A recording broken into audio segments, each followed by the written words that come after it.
మిత్రులారా, కొడంగల్ శాసనసభ నియోజకవర్గ 8 మండలాల ముఖ్య నాయకులు వివిధ గ్రామాలలో పార్టీ జెండాను మోస్తూ కాంగ్రెస్ పార్టీని గెలిపిస్తూ వచ్చిన మిత్రులందరికీ మీ అభిమాన నాయకుడు తిరుపతి రెడ్డి గారికి, అదేవిధంగా మహబూబ్ నగర్ పార్లమెంటు నియోజకవర్గ కాంగ్రెస్ పార్టీ అభ్యర్థి వంశీ చంద్రెడ్డి గారికి, మహబూబ్ నగర్ పార్లమెంటు ఇన్ఛార్జిగా, ఏఐసిసి కార్యదర్శిగా, మహారాష్ట్రకు ఇన్ఛార్జిగా అత్యంత కీలక బాధ్యతలు మోస్తున్న మిత్రుడు సంపత్ కుమార్ గారికి, ఇక్కడికి విచ్చేసిన కాంగ్రెస్ పార్టీ కార్యకర్తలందరికీ కూడా మనస్ఫూర్తిగా ధన్యవాదాలు, కృతజ్ఞతలు తెలియజేస్తున్నాను. మిత్రులారా, మీకందరికీ తెలుసు, మనకందరికీ తెలుసు, కొడంగల్ శాసనసభ నియోజకవర్గం అంటే అక్కడెక్కడో మూలకిసిరేసినట్టు కర్ణాటక సరిహద్దుల్లో ఉండి సగం మంది కన్నడ మాట్లాడి సగం మంది తెలుగు మాట్లాడతారు. వాళ్లకు జొన్న రొట్టెలు కందిపప్పు తప్ప ఇంకేం తెలియదని చెప్పి మిగతా వాళ్ళందరూ మాట్లాడుకుంటున్న సందర్భంలో ఈ కొడంగల్ శాసనసభ నియోజకవర్గం నుంచి 60 ఏళ్ల కింద అచ్యుతారెడ్డి గారు గెలిచి రెవెన్యూ శాఖ మంత్రిగా పనిచేసారు. మళ్ళీ 60 ఏళ్ళు ఎన్నడూ కూడా కొడంగల్ శాసనసభ నియోజకవర్గం నుంచి ఎన్నిసార్లు పెద్దలు గురునాథ్ రెడ్డి గారు ఎమ్మెల్యేగా గెలిచినా, నందారం వెంకటయ్య గారు గెలిచినా మన నియోజకవర్గానికి ఎప్పుడు కూడా ఓ మంత్రి పదవి కానీ ఓ చైర్మన్ పదవి కానీ మనకి ఎన్నడూ రాలేదు. 60 ఏళ్ళ తర్వాత మీ అభిమానంతో, మీరు కష్టపడి, మీ రెక్కల కష్టంతో కేవలం నామినేషన్కు నేను వస్తే తిరుపతి రెడ్డి గారి నాయకత్వంలో మీరే కష్టపడి ప్రతి బూత్లో మీరే సైనికులుగా, మీరే రేవంత్ రెడ్డిగా మారి 33,000 మెజార్టీతోని మీరు ఈ కొడంగల్ గడ్డ మీద కాంగ్రెస్ పార్టీ జెండా ఎగిరేస్తే శ్రీమతి సోనియా గాంధీ గారు ఒక మంచి ఆలోచనతోని అత్యంత వెనుకబడ్డ కొడంగల్ శాసనసభ నియోజకవర్గం నుంచి తెలంగాణ రాష్ట్ర 2వ ముఖ్యమంత్రిగా ఈరోజు మనకు అవకాశం ఇచ్చిండ్రు. నిజాం నవాబుల నుంచి విముక్తి కలిగిన తర్వాత మొట్టమొదటి హైదరాబాద్ రాష్ట్రానికి ముఖ్యమంత్రిగా మన మహబూబ్ నగర్ జిల్లా నుంచే బూర్గుల రామకృష్ణారావు గారు ఉన్నారు.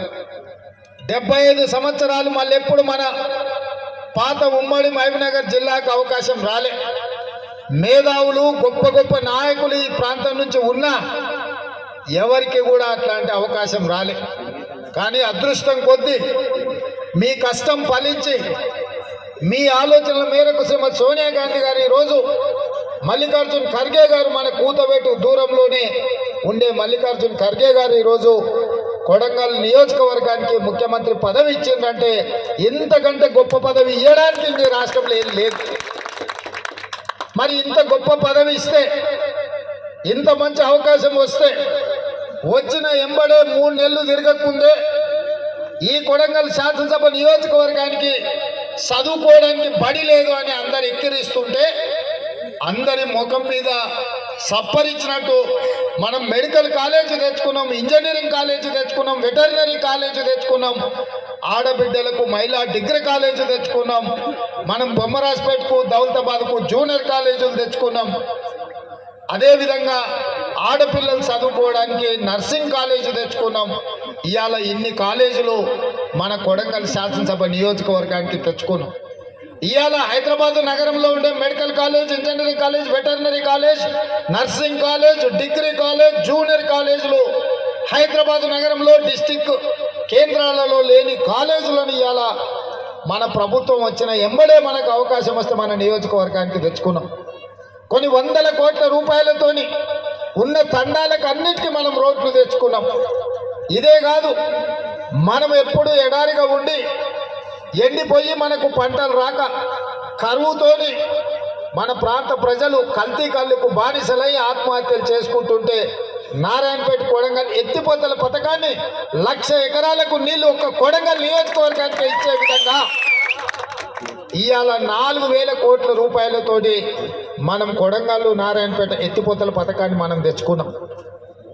ఇవాళ medical college, engineering college, veterinary college, nursing college, degree కాలేజీలు, జూనియర్ కాలేజీలు నారాయణపేట కొడంగల్ ఎత్తిపోతల పథకంతో పాటు కృష్ణా వికారాబాద్ రైల్వే లైను, అదేవిధంగా కొడంగల్లో సిమెంట్ ఫ్యాక్టరీలు తెచ్చుకోవాలని మన ప్రయత్నం చేస్తుంటే కొంతమంది వచ్చి ఎట్లయినా కొడంగల్లో కాంగ్రెస్ పార్టీని పడేయాలి, కాంగ్రెస్ పార్టీని ఓడించాలి అని ఇవాళ ఈ ప్రాంతంలో తిరుగుతున్నారు. నేను అడుగుతున్న కొడంగల్ నియోజకవర్గ యువకులను, ఇక్కడున్న పెద్దల్ని ఆలోచన చేయమని నేను అడుగుతున్నా. ఎందుకు కొడంగల్లో రేవంత్ రెడ్డిని కింద పడేయాలి?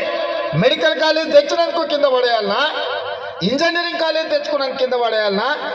వెటర్నరీ కాలేజ్ తెచ్చుకున్నందుకు కింద పడేయాలనా? అదేవిధంగా నర్సింగ్ కాలేజీలు తెచ్చుకున్నందుకు కింద పడేయాలనా? డిగ్రీ కాలేజీలు తెచ్చుకున్నందుకు కింద పడేయాలనా? జూనియర్ కాలేజీలు తెచ్చుకున్నందుకు కింద పడేయాలనా? కరువు ప్రాంతంగా ఉన్న ఈ కొడంగల్ ప్రాంతానికి 4,000 కోట్ల రూపాయలతో నారాయణపేట కొడంగల్ ఎత్తిపోతల పథకాన్ని తెచ్చుకొని ప్రతి ఎకరాకు నీళ్లు ఇస్తున్నందుకు రేవంత్ రెడ్డిని కింద పడేయాలనా?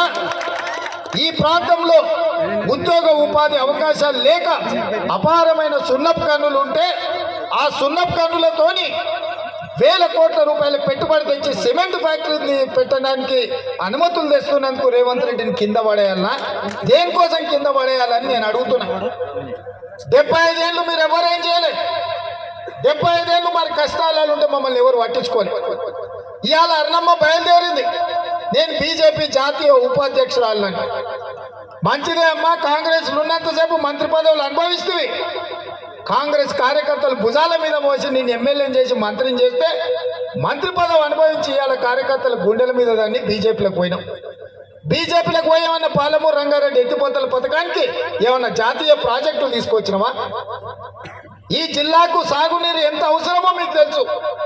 నరేంద్ర మోడీ 10 ఏళ్ళు ప్రధానమంత్రిగా ఉంటే పాలమూరు రంగారెడ్డి ఎత్తిపోతల పథకానికి జాతీయ ప్రాజెక్టు తేలేదు. కానీ నువ్వు భారతీయ జనతా పార్టీలో జాతీయ ఉపాధ్యక్షురాలు పదవి తెచ్చుకున్నావు. దానివల్ల నీకు లాభమైంది, నీ కుటుంబానికి లాభమైంది తప్ప మా పాలమూరు జిల్లాకి ఏమన్నా ప్రయోజనం ఉందా అని నేను అడుగుతున్నా. ఇవాళ భరసింహారెడ్డి అర్ణమ్మ ఎట్లన్నా చేసే కొడంగల్ తుట్టి చేయాలి, తూటు వడవాలి, అప్పుడే రేవంత్ రెడ్డి ఇజ్జత్ తీయాలని ఇలా కంకణం కట్టుకొని ఇట్లకెళ్ళి చీకట్ల తిరుగుతున్నారు. ఆడొకడు ఈడొకడు ఉంటాడు, మోపు అయితేనే ఉంటారు. ఏ ఊర్లైనా అందరు మంచోళ్ళు ఉంటారా? ఎవడో ఒకడు తలమాసినోడు ఉంటాడు, ఎవడో ఒకడు ఎంగిల్ మెక్కుల కాస పడేటోడు ఉంటాడు. అట్లాంటి వాళ్ళు కొంతమంది వాళ్ళ చుట్టూతో చేరి వాళ్ళందరూ కూడా నేను ఒక మాట చెప్పదలుచుకున్నా. ఇవాళ మన ప్రాంత అభివృద్ధి మనం అందరం కలిసికట్టుగా ఉండి రాజకీయాలకు అతీతంగా కొడంగల్ నియోజకవర్గం నుంచి 50,000 మెజార్టీ ఇచ్చి పాలమూరు పార్లమెంట్ సభ్యుడిగా వంశీచంద్రరెడ్డిని గెలిపిస్తే మీ సిపాయిగా ఢిల్లీలో ఉండి పాలమూరు రంగారెడ్డి ఎత్తిపోతల పథకాన్ని జాతీయ ప్రాజెక్టుగా తేవడానికి అవసరమైతే ప్రధానమంత్రితో కొట్లాడతాడు. రాహుల్ గాంధీ గారు ప్రధానమంత్రి అయితే 1,000 కోట్ల రూపాయలు నిధులు తీసుకొచ్చి పాలమూరు జిల్లాను అభివృద్ధి చేయడానికి ఉపయోగపడతాడు. అట్లాంటి అవకాశాన్ని జార విడుచుకుందామా? ఇవాళ వాళ్ళు వీళ్ళు చెప్పినట్టు మనము నష్టపోదామా? అదేవిధంగా కాంగ్రెస్ను ఓడగొట్టాలంటారు. బీఆర్ఎస్ వాళ్ళు కూడా మోపారు. నేను అడుగుతున్నా, ఎందుకు ఓడగొట్టాలి కాంగ్రెస్ను? ఆడబిడ్డల ఆర్టీసీలో ఉచిత బస్సు ప్రయాణం ఏర్పాటు చేసినాం, ఓడగొట్టాలనా? పేదోళ్లకు రాజీవ్ ఆరోగ్యశ్రీ ద్వారా 10 లక్షల రూపాయలు ఏ దవాఖానకు పోయినా, అపోలకు పోయినా, యశోదకు పోయినా, కామినేనికి పోయినా బాజాబ్తో నడుచుకుంటా 10 లక్షల రూపాయలు వైద్యం అందించినందుకు ఇవాళ కాంగ్రెస్ పార్టీని ఓడగొట్టాలనా? ఇవాళ ఆడబిడ్డలకు 500 రూపాయలకే ఉచితంగా సిలిండర్ ఇస్తున్నందుకు ఇవాళ కాంగ్రెస్ పార్టీని ఓడగొట్టాలనా? ప్రతి పేదవాడికి 200 యూనిట్లు ఇంటికి ఉచితంగా కరెంట్ ఇచ్చినందుకు కాంగ్రెస్ పార్టీని ఓడగొట్టాలనా? ప్రతి పేదవాడికి ఎల్ల రాజశేఖర రెడ్డి గారు ఉన్నప్పుడు ఊరూరా ఇందిరమ్మ ఇండ్లు ఇచ్చినాం, అడిగిన వాళ్ళకి ఇచ్చినాం, అడిగిన వాళ్ళకి కూడా ఇచ్చినాం. నువ్వు కట్టుకోవా, మళ్ళీ ఎప్పుడు వస్తుందో ఏమో, కాలం ఎట్లొస్తుందో. నీ పిల్లగానికి రేపు పెళ్ళి అయితే కష్టం అయితే పిల్లగానికి కూడా ఒకటి కట్టుకోవాలి. తండ్రి కొడుకు కూడా ఆయన 25 లక్షల ఇందిరమ్మ ఇల్లు కాంగ్రెస్ పార్టీ ఇచ్చింది. 10 ఏళ్ళు కేసీఆర్ అధికారంలో ఉన్నాడు. ఈ కొడంగల్ మొత్తంలో ఏ ఊర్లోనైనా డబల్ బెడ్రూమ్ ఇల్లు వచ్చినాయా? ఎవరికైనా వచ్చినాయా? మా జర్నలిస్టులకు ఇళ్ళ పట్టాలని వచ్చినాయా? మరి ఏ పేదోడికి డబుల్ బెడ్రూమ్ ఇల్లు అని ఆ సన్నాసులు ఇవాళ మళ్ళొచ్చి రేవంత్ రెడ్డిని ఓడగొట్టాలి, రేవంత్ రెడ్డిని వడగొట్టాలి. ఈ కుట్రలు కుతంత్రాలు ఏందని నేను అడుగుతున్నా. ఇదే కాదు, నియామకాల కోసమే ఉద్యమం జరిగి 1200 మంది పిల్లలు ఆత్మ బలిదానం చేసుకుంటే తెలంగాణ రాష్ట్రం వచ్చింది. మీ అభిమానంతో గెలిచి కాంగ్రెస్ అధికారంలోకి వచ్చి నేను ముఖ్యమంత్రి అయిన 3 నెలల 30,000 ఉద్యోగాలు, ఎల్బీ స్టేడియంలో నిరుద్యోగ యువకులకు 30,000 ఉద్యోగాలు, నియామక పత్రాలు లెక్కబెట్టి తలలు లెక్కబెట్టి 30,000 మందికి ఉద్యోగాలు ఇచ్చిన. 30,000 మంది నిరుద్యోగ యువకులకు ఉద్యోగాలు ఇచ్చినందుకు ఇవాళ నన్ను ఓడగొట్టాలనా, నన్ను వడగొట్టాలనా? బీసీ జనాభా ఎంతుందో లెక్కను తెలవక 60 ఏళ్ల నుంచి బీసీలు కొట్లాడుతుంటే ఈ తెలంగాణ రాష్ట్రంలో ఉన్న బీసీల జనాభా మొత్తం లెక్క కట్టుంది. లెక్క ప్రకారం వాళ్ళకు నిధులు ఇవ్వాలి, నియామకాలు చేపట్టాలని, బీసీ జనాభా లెక్కలు కట్టమని ఆదేశాలు ఇచ్చి జీవోలు ఇచ్చి నిధులు ఇచ్చినందుకు రేవంత్ రెడ్డిని ఓడగొట్టాలి, కాంగ్రెస్ను పడగొట్టాలి. దేనికోసం పడగొట్టాలి, దేనికోసం ఓడగొట్టాలి మీరు ఆలోచన చేయండి మిత్రులారా. ఇవాళ ఎవరికన్నా ఓటేస్తే కాంగ్రెస్కు సుక్క నీరు వస్తుందా? కొడంగల్లో ఉండే తండాలకు రోడ్లు వస్తాయా? ఈడుండే చదువుకునే పిల్లలకు ఉద్యోగాలు వస్తాయా? ఇవాళ వాడు చెప్పిండానో వీడు చెప్పిండానో మతం పేరు మీదనో భాష పేరు మీదనో పంచాయతీలు పెట్టి కలిసిమెలిసి ఉండే కోస్గిలో ఇవాళ పంచాయతీలు పెట్టే కాడికి వచ్చారు. ఎన్నడన్నా కోస్గిలో ఎన్నడన్నా కొట్లాడుకున్నామా?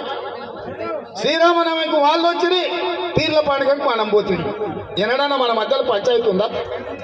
గెట్టు తగాద ఉందా, లేకపోతే ఆస్తి తగాద ఉందా? కానీ ఇవాళ ఓట్ల కోసం మళ్ళీ పంచాయతీలు పెట్టాలని కొంతమంది బయలుదేరింది. ఇది మన ప్రాంతానికే మంచిది కాదు మిత్రులారా, ఆలోచన చేయండి. కొడంగల్ అంటే ప్రశాంతం.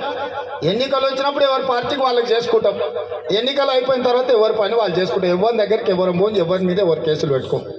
ఇవాళ అక్రమ కేసులు పెట్టుకునే పరిస్థితి, జుట్లు పట్టుకొని కొట్లాడుకునే పరిస్థితి ఇవాళ కొంతమంది కల్పిస్తున్నారు. అందుకే మిత్రులారా, ఈ కొడంగల్లో ఈ 5 ఏళ్ళు నేను ఒక్కటే మాట చెప్పదలుచుకుని ఇక్కడ ఉన్న పెద్దలందరికీ, ఇక్కడ ఉన్న యువకులందరికీ, ఈ 5 ఏళ్ళు రాజకీయాలు వద్దు. ఈ 5 ఏళ్ళు ఎవ్వని గురించి ఎవ్వడు భ్రమలు కల్పిస్తే భ్రమలు పడకండి. 10 ఏళ్ళు ప్రధానమంత్రి ఉన్న నరేంద్ర మోడీ మళ్ళీ 3వసారి ఓటేస్తే చంద్రబాబు రాజు అవుతాడా? ఏమవుతాడా? 10 ఏళ్ళు ప్రధానమంత్రి ఉన్న నరేంద్ర మోడీ మనకేమన్నా ఇచ్చిందా? 5 ఏళ్ళ నుంచి జాతీయ ఉపాధ్యక్షురాలు ఉన్న అరుణమ్మ ఏమన్నా తెచ్చిందా? ఇంకా కొత్తగా ఏం తెస్తారు? ఇవాళ మనకు అవకాశం వచ్చిన ఎంబడే 5,000 కోట్ల రూపాయలు తీసుకొచ్చి కోస్గిలో 1,00,000 మందితోని సభ పెట్టి రాష్ట్రంలో ఉన్న మంత్రులందరినీ కొడంగల్కు కోస్గికి రప్పించి శిలాఫలకాలు వేసి ఇవాళ అభివృద్ధి పనులు చేపట్టామా లేదా ఆలోచన చేయాలి. ఊరూరు సందు సందు రోడ్లు వేసే బాధ్యత మనం తీసుకున్నాం. 3,500 ఇందిరమ్మ ఇళ్ళు ఎంబడే పేదోళ్ళకి ఇచ్చడానికి ఇలా జీవో ఇచ్చినాం. 4,50,000 ఇళ్ళు 22,500 కోట్ల రూపాయలు కేటాయించి రాష్ట్రమంతా పేదోళ్లకు ప్రతి ఇంటికి 5 లక్షల రూపాయలు ఇల్లు కట్టుకోనికే ఇవాళ ఇచ్చిన మాట వాస్తవం కాదా? ఒక్క కొడంగల్లోనే 40 కోట్ల రూపాయలకు సీసీ రోడ్లు ఇచ్చినాం, డబల్ రోడ్లు ఇచ్చినాం, ప్రతి తండాకు రోడ్లు ఇచ్చినాం. దాదాపుగా 700-800 కోట్ల రూపాయలు 100 రోజుల్లో కొడంగల్లో రోడ్ల కోసం ఇచ్చిన మాట వాస్తవం కదా? మళ్ళా 100 ఏళ్ళైనా ఇన్ని నిధులు ఎవడన్నా తెస్తాడా? ఇలా కేవలం ఓడించుర్రి ఎట్లనే వేసి రేవంత్ రెడ్డి పరపతి తగ్గియాలంటే కొడంగల్ మెజార్టీ తగ్గియాలి, లేకపోతే రేవంత్ రెడ్డిని దెబ్బతీయాలి, దొంగ దెబ్బ తీయాలని వెనకంగా గూడుపుటాన్ని చేస్తుంది. ఇది రేవంత్ రెడ్డిని దెబ్బతీయడం కాదు, కొడంగల్ ప్రతిష్టను దెబ్బతీయడం, కొడంగల్ అభివృద్ధిని దెబ్బతీయడం, కొడంగల్ ఆత్మగౌరవాన్ని దెబ్బతీయడం, కొడంగల్కు భవిష్యత్తులో జరగబోయే అభివృద్ధిని అడ్డుకోవడము. ఒకవేళ ఏదైనా తప్పిదం జరిగితే కృష్ణా వికారాబాద్ రైల్వే లైన్ రాకుండా పోద్ది, కొడంగల్లో వచ్చే సిమెంట్ ఫ్యాక్టరీ రాకుండా పోద్ది, నారాయణపేట కొడంగల్ ఎత్తిపోతల పథకం ఆగిపోద్ది, పాలమూరు రంగారెడ్డి ఎత్తిపోతల పథకానికి జాతీయ ప్రాజెక్టు రాకుండా పోద్ది. ఇవన్నీ నష్టాలు జరుగుతాయి మిత్రులారా. అందుకే ఈడికి వచ్చిన ప్రతి కార్యకర్తకు నేను ఎక్కడున్నా నా గుండె చప్పుడు కొడంగలే. నేను ఏ స్థాయికి ఎదిగినా చాలా మంది ఓడిపోయిన తర్వాత రేవంత్ రెడ్డి మళ్ళీ రాడు, పట్నం వంక చూసుకుంటాడు, ఎల్బీ నగర్ పోటీ చేస్తాడని మా మిత్రులు, మా మీడియా మిత్రులు, సార్ ఎల్బీ నగర్ పోతాడు, సార్ షాద్ నగర్ పోతారని పోయినానే మళ్ళీ మీ దగ్గరికే వచ్చినాయి కదా. అవునా కదా? మళ్ళీ వెనక్కి వచ్చినా మీ దగ్గరికే వచ్చినా మీరే మళ్ళీ భుజాల మీద మోసిండ్రు, మీరే గెలిపించారు. అందుకే నేను మాట ఇస్తున్నా, ఈ కొడంగల్ మొత్తం దేశంలోనే ఆదర్శవంతమైన నియోజకవర్గంగా అభివృద్ధి చేసి ఇక్కడ ఫ్యాక్టరీలు తెచ్చి ఇక్కడ నిరుద్యోగులకు ఉద్యోగాలు ఇచ్చి అభివృద్ధి అంటే కొడంగల్ నాకు ఉండాలి. కార్యకర్తలు అంటే కొడంగల్ కార్యకర్తలను చూసి దేశమంతా నేర్చుకోవాలనే విధంగా ఇవాళ ప్రయత్నం చేస్తున్నాం. నేను మిమ్మల్ని అందరినీ, వీళ్ళందరూ రూమ్లో ఉమ్మరిస్తుంది చెమట పెడుతుందని అనుకుంటున్నారు. నేను అనుకున్న చాలా రోజులకు మా వాళ్ళు మా కుటుంబ సభ్యులు అందరినీ గంటల కొద్ది కూర్చొని అందరితో కలిసి మాట్లాడినా ఇన్ని రోజులు నాకు సరిగ్గా నిద్ర పట్టలే. ఇవాళ రాత్రికి కంటి నిండా నాకు నిద్ర పట్టలేదు. ఎందుకంటే నా కోసం కష్టపడ్డ వాళ్ళందరినీ నేను కలుసుకున్నాను, సంతోషం నాకుంది. అందుకే ఎన్ని గంటలైనా ఎంతసేపు అయినా ఎవరు ఏది చెప్పినా నాతోని కొట్లాడే స్వతంత్రం మీకుంది, నాతోని పట్టుబడి పని చేయించుకునే అధికారం మీకుంది. ఎందుకంటే మీరందరూ వస్తేనే నేను నాయకుడైనా, మీ కష్టంతోనే నేను ఈరోజు ఈ స్థాయిలో ఉన్నా. ఇవాళ రాష్ట్రానికే కొడంగల్ నాయకత్వం వహిస్తుంది మిత్రులారా. ఇవాళ ఏది ఉన్నా నేను ఇక్కడ కూర్చుంటే ఎవరు బీఫామ్ తీసుకోవాలన్నా కొడంగల్కు రావాల్సింది కదా. ఎందుకంటే నేను చెప్పిన 119 నియోజకవర్గాల వాళ్ళు కొడంగల్లో కొండరెడ్డిపల్లిలో కూర్చుంటే కూడా వచ్చి బీఫామ్లు తీసుకుపోతారు. ఇది మన ఆత్మగౌరవం అని ఇవాళ కూడా చెప్తున్నా. 17 పార్లమెంటు ఎంపీలు మనం కొడంగల్ ఇంట్లో కూర్చుంటే ఇక్కడికి వచ్చి బీఫామ్ తీసుకొని పోవాలి. ఇంత గౌరవం మనకి ఇచ్చినట్టే కదా సోనియమ్మ. ఇవాళ మన గౌరవాన్ని తగ్గించడానికి కుట్రలు జరుగుతున్నాయి, మనల్ని దెబ్బతీయడానికి పన్నాగాలు పన్నుతున్నారు. వీటన్నిటిని దృష్టిలో పెట్టుకోండి. ఎవరేమి దేరు ఇన్నేళ్ళు చూసిను, అరుణమ్మ మంత్రి ఉన్నప్పుడు చూసిను, టీఆర్ఎస్ అధికారంలో ఉన్నప్పుడు చూసిరు, నరేంద్ర మోడీని ప్రధానమంత్రిగా చూసిరు. 10 ఏళ్ళలో 10 పైసలు కూడా మనకి ఇవ్వలేదు. మనం సచ్చినమా బతికినమా అని మనల్ని ఎవరు అడగలే. 100 రోజుల్లో సోనియమ్మ ఇందిరమ్మ రాజ్యం వస్తే సోనియమ్మ నాయకత్వంలో కొడంగల్కు 5,000 కోట్ల రూపాయల అభివృద్ధికి వచ్చినాయి. ఇవాళ అన్ని కాలేజీలు వచ్చినాయి, అన్ని ఫ్యాక్టరీలు వస్తున్నాయి, అన్ని కొడంగల్కు శుభసూచకం. ఇవాళ మీటింగ్కి వచ్చిన వాళ్ళు రాని వాళ్ళకి అందరికీ నేను విజ్ఞప్తి చేస్తున్నా, ఈ ఎన్నికల్లో కొడంగల్ అసెంబ్లీ నుంచి పార్లమెంట్కు 50,000 మెజారిటీ ఇచ్చి ఎవరి కుట్రలు కుతంత్రాలు కొడంగల్ ప్రజలు సహించరు, తిప్పి కొడతారని ఇవాళ మనందరం కూడా ప్రతినబూనాల్సిన అవసరం ఉన్నది. మీరందరూ 50,000 మెజారిటీ తెప్పించడానికి సిద్ధంగా ఉన్నారు కదా? ఉన్నారా? మా మీడియా సోదరులు కూడా చెప్పాలి. ఎందుకంటే ఇది మన ప్రాంతం, మీరు కూడా ఇక్కడ బిడ్డలు. ఈడ జరిగే ప్రతి అభివృద్ధి మీకు కూడా వస్తుంది. మీ తల్లిదండ్రులు కష్టపడి ఈ ప్రాంతంలో కష్టాలు చూసిండ్రు. ఇవాళ మన కష్టాలు తీరే సమయం వచ్చింది. మీ అందరి సహకారం ఉండాల్సిందిగా కోరుకుంటూ అందరి సమస్యలు పరిష్కరించే బాధ్యత నాది. రాష్ట్రానికి నాయకత్వం వహించమని సోనియమ్మ మల్లికార్జున ఖర్గే గారు నాకు ఆదేశాలు ఇచ్చిండ్రు. ఎక్కడున్నా కూడా నా గుండె చప్పుడు కొడంగలే అని చెప్పి మళ్ళొక్కసారి మీ అందరికి తెలియజేస్తూ మీ అందరి దగ్గర సెలవు తీసుకున్నాను. జై కాంగ్రెస్, జై జై కాంగ్రెస్, జై కాంగ్రెస్. హస్తం గుర్తుకే, హస్తం గుర్తుకే.